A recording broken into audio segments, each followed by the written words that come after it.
Hello everyone, welcome to Uttarakhand Adhyapak. और आज हम यूटेट फर्स्ट पेपर का 2023 के क्वेश्चन सॉल्व करेंगे मैथ्स पोर्शन के। लास्ट वीडियो में हमने 10 क्वेश्चंस देखे थे कि 2023 में आपका फर्स्ट पेपर में मैथ्स पोर्शन कैसा आया था, और इस बार हम उसके आगे क्वेश्चंस को सॉल्व करेंगे। चलिए देखते हैं।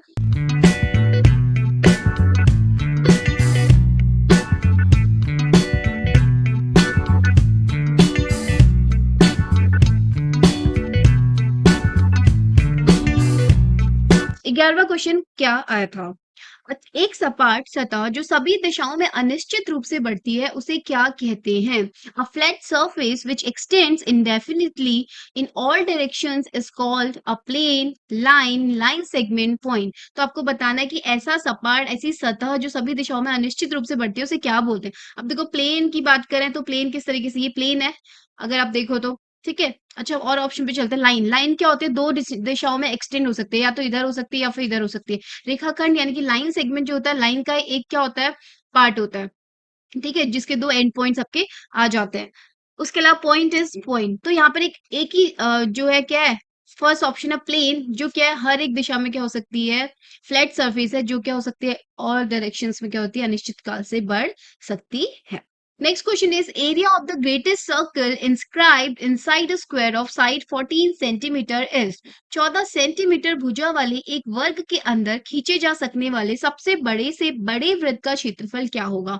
तो ध्यान रखना है आपको, स्क्वायर के अंदर सर्कल डालना है, ठीक है। स्क्वायर के अंदर ग्रेटेस्ट जो है वो सर्कल क्या पॉसिबल हो सकता है। अगर आपके पास कोई स्क्वायर है तो इसका मतलब उसकी सभी दिशा, सभी साइड्स क्या होंगी, समान होंगी। अगर इसके अंदर आप कोई भी सर्कल, आप सबसे मैक्सिमम सर्कल आप इसके अंदर ड्रॉ करेंगे तो वो ऐसा सर्किल होगा जो इसके साइड्स को इस तरीके से टच करेगा। और ये जो सर्किल होगा, मैक्सिमम सर्किल स्क्वायर के अंदर वही होगा जिसका डायामीटर क्या होगा, इस स्क्वायर की साइड के इक्वल होगा। If side of this square is a, अब यहाँ पर गिवन है कितना दे रखा है, 14 सेंटीमीटर। तो हमारी स्क्वायर की जो साइड है 14 सेंटीमीटर। अब 14 सेंटीमीटर स्क्वायर या 14 सेंटीमीटर वर्ग के अंदर अगर हम एक वृत्त खींचते हैं तो मैक्सिमम वृत्त वही हो सकता है जिसकी डायमीटर ही 14 सेंटीमीटर, यानी कि ये 14 सेंटीमीटर का स्क्वायर है तो मैक्सिमम जो वृत्त होगा उसकी डायमीटर यानी कि उसका व्यास जो होगा वो भी 14 सेंटीमीटर होगा। सपोज दिस इज सेंटर, अगर व्यास 14 सेंटीमीटर होगा, इसको ए मान लो, देन ओ ए यानी कि इसको रेडियस लेते हैं। रेडियस कितना हो जाएगा, 14/2, दैट इज 7 सेंटीमीटर। तो अब एक स्क्वायर के अंदर अगर एक मैक्सिमम डायमीटर का अगर हम क्या करते हैं, ड्रॉ करते हैं एक सर्कल, तो उसका रेडियस है 7 सेंटीमीटर। तो इसी वृत्त का हमें क्या बताना है, क्षेत्रफल बताना है। अब सर्किल का जो एरिया होता है that is equal to pi r square, and pi की वैल्यू यहाँ पे 22/7 इंटू आर का जो वैल्यू है 7/7। तो 7 से 7 कट गया, यहाँ से 7 दूनी 14 और 7 टू जा 14 प्लस 1 15, 154 सेंटीमीटर स्क्वायर। तो इसका मतलब 14 सेंटीमीटर भुजा वाले एक वर्ग के अंदर अगर आप कोई बड़ा सा वृत्त खींच रहे हो, बड़े से बड़ा वृत्त खींचोगे तो उसकी जो एरिया होगा वो 154 सेंटीमीटर स्क्वायर होगा। ठीक है, option number C is the correct answer. 13 question is, a thief steals a car at 2:30 p.m. and drives it at 60 km per hour. The theft is discovered at 3 p.m. and the owner sets off in another car at 75 km per hour. When will he overtake the thief? तो यहाँ पर आपको बोला कि एक thief जो एक car को चुरा रहा है 2:30 बजे, ठीक है। सब ये एक थीप है और ये क्या कर रहा है, 2:30 बजे एक कार को चुरा रहा है, ठीक है। टाइम उसका क्या है, 2:30 बजे है। एंड जब वो चुराता है उसने कार को पकड़ा और उसने कार को 60 किलोमीटर पर आवर की स्पीड से भगा दिया। This is the speed of thief, ठीक है। स्पीड ने कार की स्पीड रखी, थीप ने कार की स्पीड रखी 60 किलोमीटर पर आवर। ओनर जो है, द थेफ्ट इज डिस्कवर्ड, जो चोरी का पता है वो 3 बजे पता चला ओनर को। तो यहाँ पर ओनर को जो पता लगा टाइम वो है 3 बजे, ठीक है। 2:30 बजे आपका चोर गाड़ी लेके भागा है 60 किलोमीटर पर आवर की स्पीड से, ओनर को पता चला है 3 बजे, और ओनर को पता चलते ही उसने क्या किया, दूसरी कार में गया लेकिन स्पीड रखी 75 किलोमीटर पर आवर, क्योंकि उसको अपनी गाड़ी पकड़ने तो उसने तेज स्पीड रखी, ठीक है। अब हमको बताना है कि when will he overtake the thief, तो आपको बताना है कि ओनर जो है अपनी गाड़ी को कब पकड़ लेगा, कब उसको ओवरटेक कर लेगा, ठीक है। तो यहाँ पर देखो, थीप ने जो है 2:30 बजे कार पकड़ी, स्पीड रखी 60 किलोमीटर पर आवर। ओनर 3 बजे गाड़ी उठाई और उसने रखी 75 किलोमीटर पर आवर। तो सबसे पहले थीप और ओनर के बीच में जो टाइम डिस्टेंस है वो कितना है, यहाँ पे अब 2:30 से 3 बज गया, यानी कि 30 मिनट का गैप है। ठीक है, 30 मिनट का डिस्टेंस है। तो ये 30 मिनट का जो गैप है ना चोर और ओनर के बीच में, इस 30 मिनट में थीप कितना डिस्टेंस चला गया होगा, पहले हम वो निकालेंगे। तो थीप के पास यहाँ पे टाइम क्या ले लेंगे, अब हम क्या कर रहे हैं, थीप के लिए निकाल रहे हैं कि वो 30 मिनट में कितने डिस्टेंस कवर कर गया होगा। तो थीप के लिए जो टाइम है ना दैट इज 30 मिनट, और यहाँ पर हम आर में ले लेंगे। 30 मिनट मतलब आधा घंटा, ठीक है। एंड स्पीड थीप की जो क्या है वो क्या 60 किलोमीटर पर आवर है। अब हमको पता है डिस्टेंस, डिस्टेंस निकालने का मतलब ये है कि इस आधे घंटे में चोर कितना आगे निकल गया है, यानी कितना डिस्टेंस ट्रेवल कर चुका है। तो डिस्टेंस इक्वल टू होता है speed into time, speed is 60 and time is half. तो कितना हो जाएगा, डिस्टेंस इज 30 किलोमीटर। इसका मतलब जो 30 मिनट का गैप है, इस 30 मिनट में जो चोर है वो 30 किलोमीटर की दूरी बढ़ चुका है, ठीक है। तो डिस्टेंस ये हो गया। अब आगे चलते हैं, यहाँ पर ओनर की कार है सपोज, ठीक है, यहाँ पे ओनर की कार है और यहाँ आपका थीप कहीं जा रहा है, ये थीप की कार है, इसका स्पीड S1 है, इसका स्पीड S2 है। तो अब हम क्या निकालेंगे, ओनर का रिलेटिव स्पीड निकालेंगे। अब रिलेटिव स्पीड मतलब क्या होता है, सापेक्ष गति, ठीक है। रिलेटिव स्पीड कैसे निकालते हैं, इसको ऐसे ले लेते हैं। जब दो कार या दो व्हीकल सेम डायरेक्शन में हो, ठीक है, तो इसकी इसकी रिलेटिव स्पीड इसके सापेक्ष, यानी कि मालिक की रिलेटिव स्पीड जो है वो चोर के सापेक्ष हम निकालेंगे। तो हम क्या हो जाएगा, S2 माइनस S1, वन की बड़ी स्पीड से छोटी स्पीड को माइनस करेंगे। अगर दोनों का डायरेक्शन अपोजिट होता है ना, तो जो रिलेटिव स्पीड होता है ना वो प्लस कर देते हैं, ठीक है। यहाँ पे डायरेक्शन सेम है, ये भी इस दिशा में जा रहा है, वो भी इसके पीछे भाग रहा है, तो डायरेक्शन सेम है। तो रिलेटिव स्पीड क्या होता है, S2 माइनस S1। मतलब ये कितनी कितनी तेजी से इसके पीछे जा रहा है, हमें ये निकालना है। इसके सापेक्ष इसकी हमें क्या निकालनी है, रिलेटिव स्पीड निकालनी है। तो रिलेटिव स्पीड कितनी हो जाएगी, S2 क्या है 75 किलोमीटर पर आवर, और ये क्या है 60। तो S कितना हो जाएगा आपका 15 kilometre per, sorry this is S equal to 15 kilometre per hour. अब देखो हमने निकाल लिया कि 30 मिनट में डिस्टेंस ट्रेवल कर ली है, थीप ने 30 किलोमीटर आगे जा चुका है। फिर हमने निकाला कि पीछे से ओनर कितने की स्पीड जो है उससे आगे चल रहा है। ओनर की जो स्पीड है, रिलेटिव स्पीड है, वो हमने निकाली 15 किलोमीटर पर आवर। ये डिस्टेंस हो गया, ये स्पीड हो गया। यानी कि 30 किलोमीटर दूरी आगे जो बढ़ रहा है चोर, उसको पकड़ने के लिए इसकी relative speed 15 kilometre per our है। तो ये डिस्टेंस हो गया, ये स्पीड हो गया। नाउ टाइम, अब इस ओनर जो है कितने टाइम में इसको पकड़ लेगा, time equal to distance upon speed. तो डिस्टेंस इज 30 किलोमीटर हमने निकाला है, और रिलेटिव स्पीड निकाली है 15। तो 15 दूनी 30, यानी कि T इक्वल टू 2R, ये आवर्स में आएगा, ठीक है। यानी कि समय जो है 2 घंटा। इसका मतलब जो ओनर है 2 घंटे बाद उस चोर को ओवरटेक कर लेगा। अब 2 घंटे बाद, कब के 2 घंटे बाद, कब निकला ड्राइवर, सॉरी ओनर, 3 बजे घर से निकला है, तो after 2 hours the time will be 3 hours, 3 PM plus 2 hour. तो 3 बजे में 2 घंटा और जोड़ तो कितना बचेगा, तो 5 बजे। इसका मतलब 3 बजे अगर ओनर निकल रहा है तो 5 बजे उसको ओवरटेक कर लेगा। Option number C is the correct answer of this question. Question number 14, a person incurs 5% loss by selling a watch for rupee 1140. At what price should the watch be sold to earn 5% profit? तो एक व्यक्ति को अगर एक घड़ी 1140 रुपए में बेचने पर 5% का घाटा चुकाना पड़ता है, तो 5% लाभ कमाने हेतु घड़ी को किस कीमत पर बेचना चाहिए। देखो, एक फॉर्मूला यूज करना है, लेकिन दो पार्ट करके क्वेश्चन के। एक फॉर्मूला यूज क्या करना है, बिल्कुल याद रखें, जब भी आपको प्रॉफिट परसेंट या लॉस परसेंट और सेलिंग प्राइस या कॉस्ट प्राइस में से कुछ भी एक दिया होगा, तो आपके पास एक फॉर्मूला है SP equal to CP into 100 plus minus profit percent और लॉस परसेंट। मैंने यहाँ पे परसेंट लिखा है, यानी कि जो आपको परसेंट में दिया होगा डायरेक्टली उसको यहाँ पे पुट कर देना है, ठीक है, अपॉन 100। ये फॉर्मूला याद रखना है, ठीक है। जब लॉस होगा आप माइनस करेंगे, जो प्रॉफिट होगा तो प्लस करेंगे। तो यहाँ पर पहला पार्ट देखते हैं, एक व्यक्ति को घड़ी 1140 रुपए में बेचने पर 5% का घाटा चुकाना पड़ता है। अभी हम आगे नहीं बढ़ेंगे, इतना सा क्वेश्चन करेंगे। तो व्यक्ति अगर घड़ी 1140 में बेचता है, इसका मतलब SP कितना है, 1140 रुपए, 5% का घाटा मतलब लॉस परसेंटेज 5%। अब अपने फॉर्मूले में देखो, we have SP, we have L%। SP मतलब क्या होता है, विक्रय मूल्य, लॉस परसेंट मतलब इसको हानि हुआ है, ठीक है। तो यहाँ से हम क्रय मूल्य यानी कि CP निकाल लेंगे। आफ्टर ऑल उसने खरीदी कितने में है ये निकालते हैं। तो इस फॉर्मूले में रखते हैं, SP की जगह रख दो 1140, CP हमें निकालना है 100, लॉस हुआ है तो माइनस करेंगे, लॉस परसेंटेज 5%, तो सीधे 5 आएगा अपॉन 100। ये 100 इधर चला जाएगा, तो 1140 इंटू 100, 100 माइनस 5 इज 95, ये अपॉन में आ जाएगा इक्वल टू CP। अब इसे ना कैंसिल करते हैं, ठीक है। तो अगर आप देखोगे तो ये 95 से सीधे डायरेक्टली कट जाता है, 95 बन जाए 95 और यहाँ से बचेगा 9 और 19, ठीक है।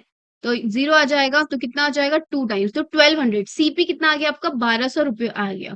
इसका मतलब उसने उस घड़ी को 1200 में खरीदा था, 1140 में बेचा, तो उसको 5% का नुकसान हो गया।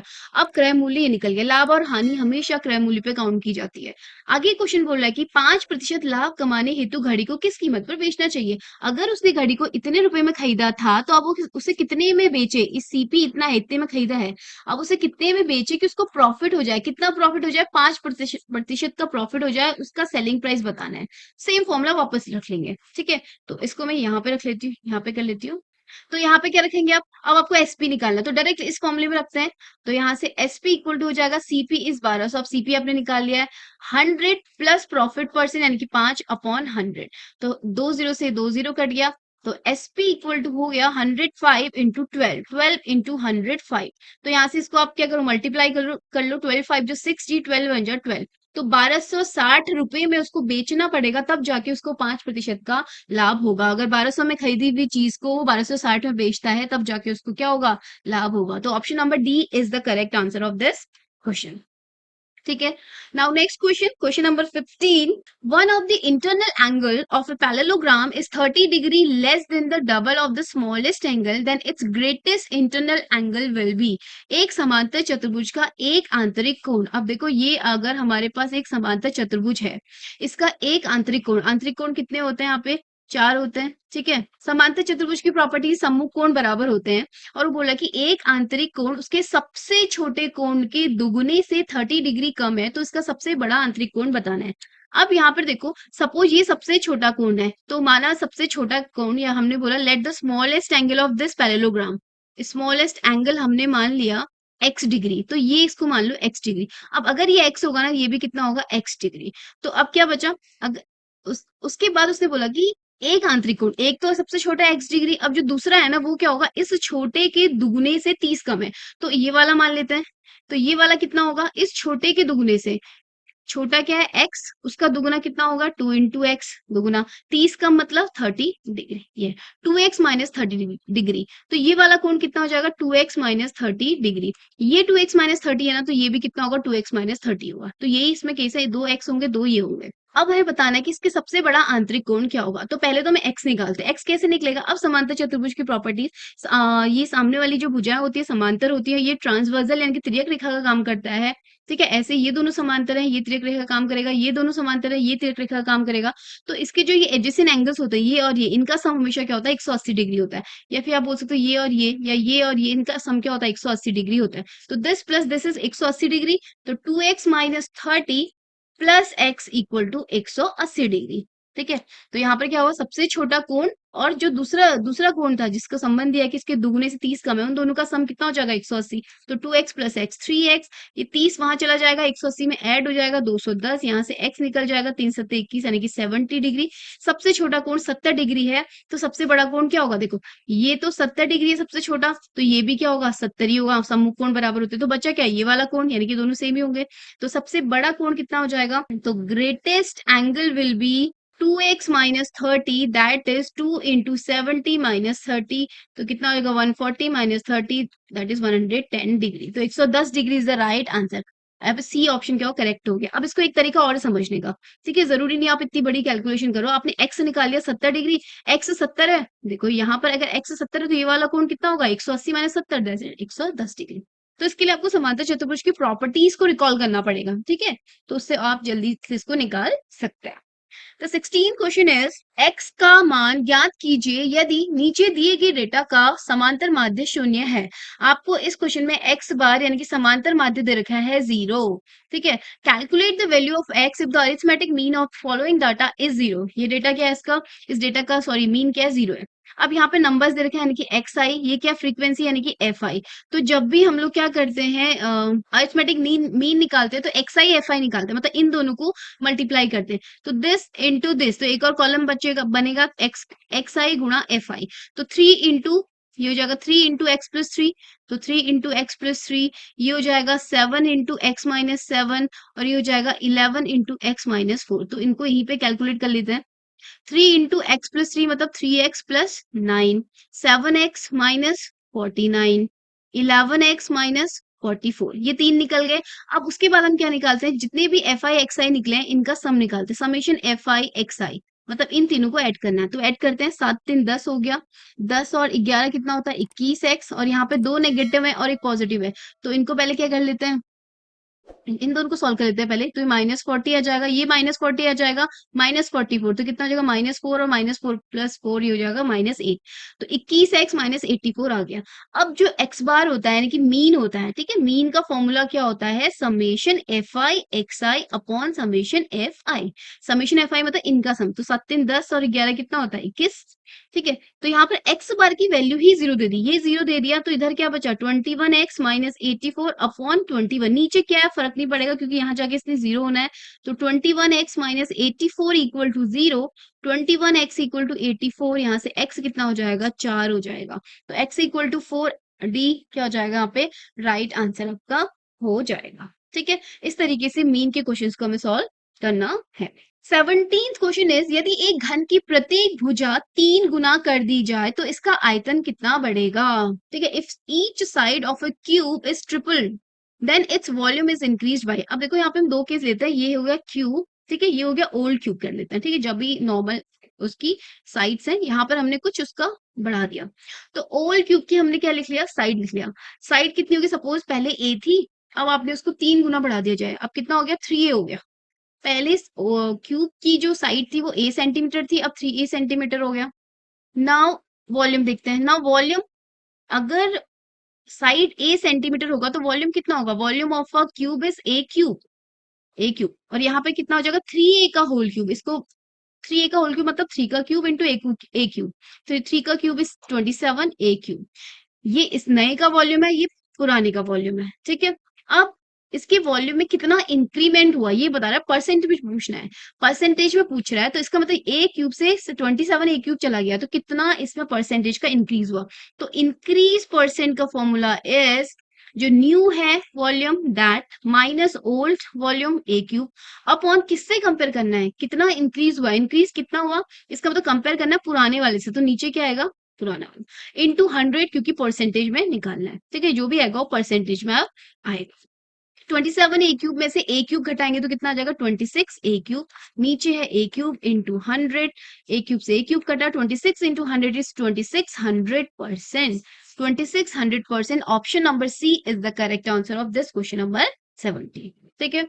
नाउ 18 क्वेश्चन इज, एक ईंट की मापें 20 सेंटीमीटर, 10 सेंटीमीटर और 7.5 सेंटीमीटर है, ठीक है, एक ईंट है यानी कि इस तरीके से एक ईंट है, इट मीन्स क्यूबॉइड, ठीक है, और उसकी जो है लेंथ, ब्रेथ और हाइट तीनों यहाँ पे आपको दे दी है, एंड एक वॉल बना रहे हैं, ठीक है, वॉल भी क्यूब से बनेगा तो वो भी क्यूबॉइड ही है, सॉरी ब्रिक से बन रहा है तो वो भी क्या क्यूबॉइड है, तो वॉल की जो डायमेंशन दे रही है दी है वो 20 मीटर, 2 मीटर इंटू 0.75 मीटर है।